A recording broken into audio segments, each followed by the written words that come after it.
Mortal Kombat. Hello everybody, my name is Sniping Spawn and I welcome you all back to the next video in this long-running series of videos talking about various newcomer ideas for the upcoming Super Smash Bros. Ultimate. We're on the road to 150 right now. I've already done 106 characters so far. Numerous Nintendo characters, third-party characters, old school, new school, various characters from various different companies, from various different franchises, multiple characters so far, and I've made my limit of 150, and it's the road to 150 now between now the end of October to pretty much when the game comes out, early December this year.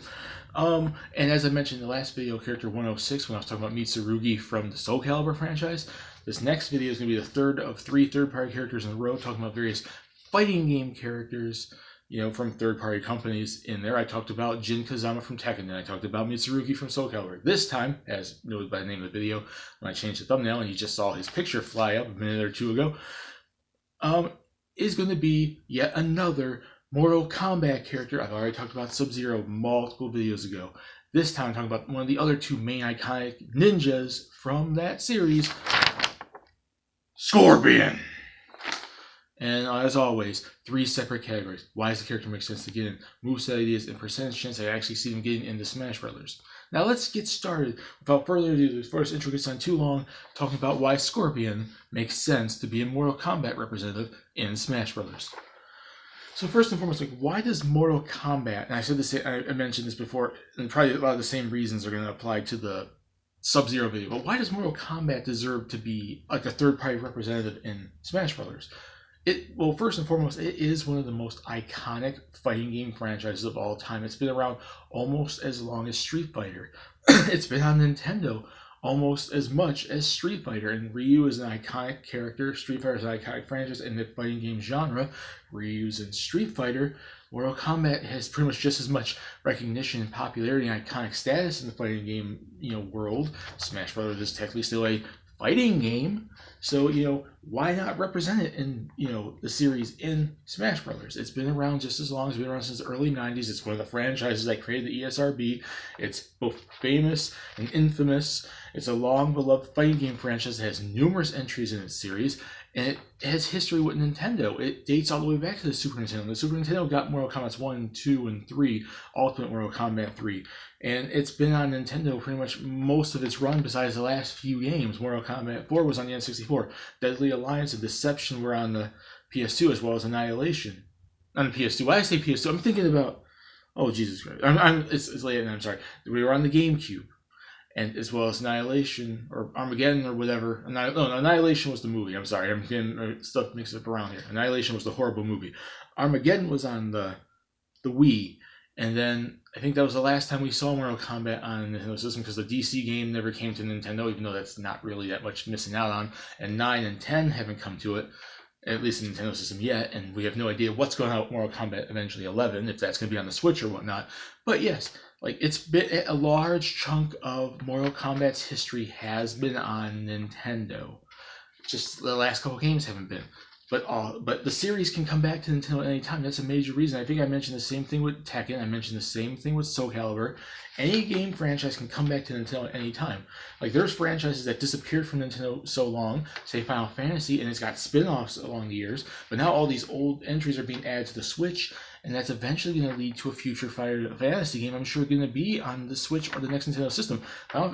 Them porting that mobile version of Final Fantasy 15 and doing 7 and 9 and 10, 10.2 HD remastered probably means at some point when Final Fantasy 16 gets made, probably will be on Nintendo. So any franchise can come into the system at any time. Any franchise can leave Nintendo, come back. Any franchise can be off and not on Nintendo for years and then debut on there, more like Disgaea or Monster Hunter or whatever. It works any which way. So not only is the franchise iconic on Nintendo, even though it's not on it currently now, it can come back at any time. So the next Mortal Kombat game that comes out may get a Switch version. You never know. So that's the reason why I think Mortal Kombat in of itself deserves to get into Smash Brothers. It's an iconic, long-running fighting game franchise in its own right, and it has history on Nintendo. And even though it's not recent history, it can always come back, and that's always open up. It just can. Any franchise can come back, and then future games can come to it. Ports can come to the system. Who knows? But in of itself, it has a long-running history from the SNES up to the GameCube and Wii. on the handhelds like Game Boy Advance and DS and whatnot, and it's just an iconic fighting game franchise in itself. So Mortal Kombat deserves it. Now about Scorpion specifically, I mentioned the same thing with Sub-Zero. Like why would I pick? Let's say why would I pick, Scorpion over Sub-Zero? Well, first and foremost, I mentioned in the Sub-Zero video, he's basically one of the main iconic characters in the game. One of the few main characters like Johnny Cage, Sonya Blade, Liu Kang, and then you have Scorpion and Sub-Zero. Those are like the main ones, outside maybe Jax and Raiden and whatnot. And basically, like I mentioned with Sub-Zero, he's one of the major characters. He's one of the most iconic, popular, heavily advertised, heavily utilized characters in, Mortal Kombat. You also want to know who's also just as advertised, just as popular, just as requested, just as huge in the terms of the game's story and whatnot. Scorpion. He's been there since day one. He's been in the series since the first game, and he's been in pretty much every entry since then, except for maybe one game. And I think they originally did not have him in Mortal Kombat 3 for some reason, and then they put him in Ultimate Mortal Kombat 3, and I don't know why that happened. But he's been in the series just as long as, if not at the same length, in just as many games, and is just as prominent, just as relevant, is just as majorly, heavily, important to the Mortal Kombat story, into the Mortal Kombat lore, into the fighting game genre, being one of the most iconic fighting game characters of all time, Scorpion. So he stands just as much of a chance as Sub-Zero, who stands just as much chance of pretty much any of those characters I mentioned before: Liu Kang, Sonya Blade, Johnny Cage, Raiden, maybe Jax, somewhat, people like that. Or if they want to do Shang Tsung or Shao Kahn or something, who never knows. But there's a lot of major villain, hero, side character type stuff in the Mortal Kombat lore and in that franchise that really stand out, just like Street Fighter. Like any other Street Fighter character like Chun-Li or Guile or Akuma or Charlie or, Sakura or E Honda or Dalsim all stand a chance to kind of join Ryu. Like Ryu, or Ken, to join Ryu. Ryu isn't there just to be the sole, Street Fighter representative, so there's multiple representatives in the franchise of Mortal Kombat that deserve, to get into the game. So yeah, that's what I would do. Like the franchise deserves it. Super iconic, long running on Nintendo, could always come back, and he's one of the most iconic characters in the series. Yes, I would say Scorpion stands just as much chance as Sub-Zero. Moveset ideas. Now, I basically mentioned the same thing when I did the Sub-Zero video, and I think the same thing I did when I did Terry Bogard, Rock Howard, Jin Kazama, and Mitsurugi. Fighting game characters, you easily can just take their moveset from one game and just transfer it over to Smash Bros. From their franchise and transfer it into Smash Bros. That's what they did with Ryu. So you just take moves and make, A attacks this, special attacks this, smash attacks this. There you go. So I basically took a good chunk of the moves he would normally do in Mortal Kombat. Obviously not a lot of the fatality stuff like this. That I think that they'd have to censor it to some extent, but we have characters like frickin' Bayonetta in the game. We have, and Snake, we have mature characters in the game from M-rated games. I think they can get away with making a few changes and getting M-rated characters in the game.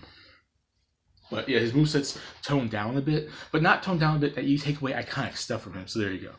But his moveset, he trains in the Hapkido fighting style, like a martial arts. Hapkido is like a form of martial arts. He's from his own clan, and that is a rival to Sub-Zero's clan. That's the reason why their stories clash too much and why they hate each other, at least in the earlier games. Now in Mortal Kombat X, they kind of set their differences aside, at least them specifically. I wouldn't say so much their clans. But basically, he fights in a Hapkido. It's a form of martial arts, a form of like karate. And I would say his smash attacks are all basically combos, punches, kicks, standard punches and kicks from the games that he does in that. Go play Mortal Kombat 1, go play Deception, go play Armageddon, go play Mortal Kombat X, Mortal Kombat 3, 4, Deadly Alliance. Just play a Scorpion. Boo, boo, boo, boo, boo, woo, woo. And now all his punches and kicks, that is how his smash attacks would be. So yes, I would say basically just the standard punches and kicks, basic punches and kicks, Hapkido, and then doing punches and combos, any combos you can get in that game. That would be his smash attacks. I know it's kind of simple to say it like that, but for those of you that have actually played the Mortal Kombat franchise, you would know what I'm talking about and know how Scorpion fights. I have been playing the game since the first one, so yeah, I kind of see in my head how he's fighting, but I can't really show you. But if you've played the actual games, you know exactly what I'm talking about. So yes, it'll be standard punches and kicks from the martial arts of Hapkido. So there you go. His special attacks are all the special things that make Scorpion get in. His spear, get over here! That will be part of it. So it will be something that causes damage, and it'll be like a long range grab. Like you have your standard grab. Every Smash character has their standard grab, and they just can beat on your opponent and throw them. But he has a long range grab, so it's an extra grab for him. You throw it, you can hit. It probably goes medium range, so it's not OP and cheating, and you can get a person from across the stage. And you grab him, you pull him into you. It causes a little bit of damage, and it puts you into a grab animation that you can pretty much punch and kick and stuff like that. Or you can let him go and just they're like oh, like they're gonna be dazed if you let go of them. So there you go. He does the flame spear too, so you could charge it up. I think maybe charge your spear, because he can do a spear that's on fire and bring you over, so it will cause more damage. So standard spear, a flame spear. He could do hellfire, which is him breathing fire. I think that's him when he takes off his mask too. I think he could do fire, and he can do a hellfire punch. So you can do punches that are flame fists like this. You just imagine he's gathering fire from his hand. He's just like, and he will punch it. It'll be causing more damage. So it's a special punch. Like a standard punch is more the smash attacks, but that would be a special. He can also do a backflip kick, and he can teleport punch, which you need to slightly kind of gimp. You kind of have to kind of make it a little weaker, because it's kind of cheap if you can just teleport. So maybe like modify it so you only can teleport so much. Maybe that's a special ability. You can teleport, but you only do it so much, and you have to have a wait time to get him back, or you have to wait till your stock is dead. You only teleport so much. Or maybe make it so it doesn't teleport often. Like teleport that far of a distance kind of thing. Like you teleport across from your opponent. Maybe you only could teleport certain distances. Either make it so it's not that cheap of a maneuver that you can use all the time, or make it like a special ability for him that he only can use so much in a certain time period, or for each stock he has. Which I'd say a time period works better, given that maybe you're not playing stock, maybe you're playing something else. Who knows? And he also, and I did the same thing with Sub-Zero, because I wanted to kind of represent all the different games. I don't want to just represent classic version of him. I want to represent like the medium range, like GameCube, PS2, Xbox days, Deception, Armageddon, and Deadly Alliance. And then those games, they allowed these characters to have weapons. There was like an ice blade that basically, like a Kokiri or something sword that I gave Sub-Zero. He has some attacks where he uses pulls out an ice sword and slashes you. He basically uses broadswords and kunais. So maybe a few of his attacks, he pulls out a little kunai knife and slashes you, or he takes off his broadsword and slashes you.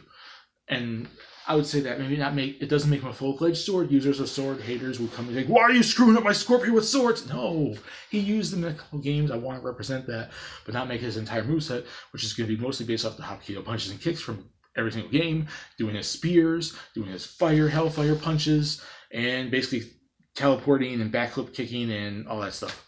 So he's going to have a few where he just pulls out a little dagger, kunai knife, and slashes you, or pulls out a broadsword. So this one will be a little bit slower. He pulls it out, but this one will be a little quicker, like kind of thing.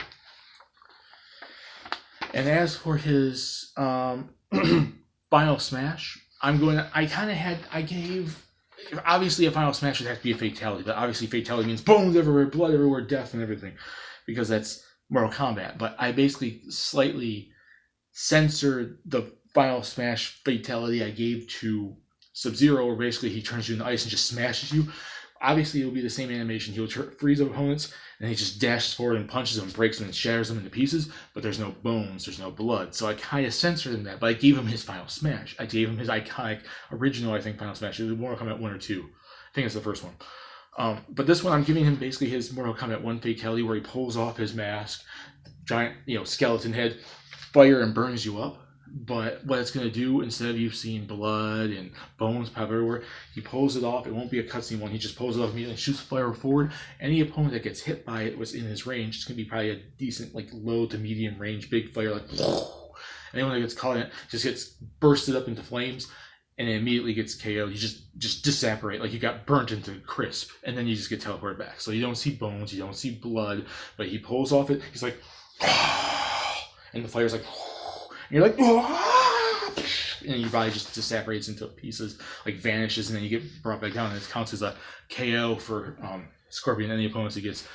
It's a quick, to the point, no cutscenes. He just pulls off, catches you on fire, and anyone that gets caught in at least the least bit of fire will get KO'd, pretty much.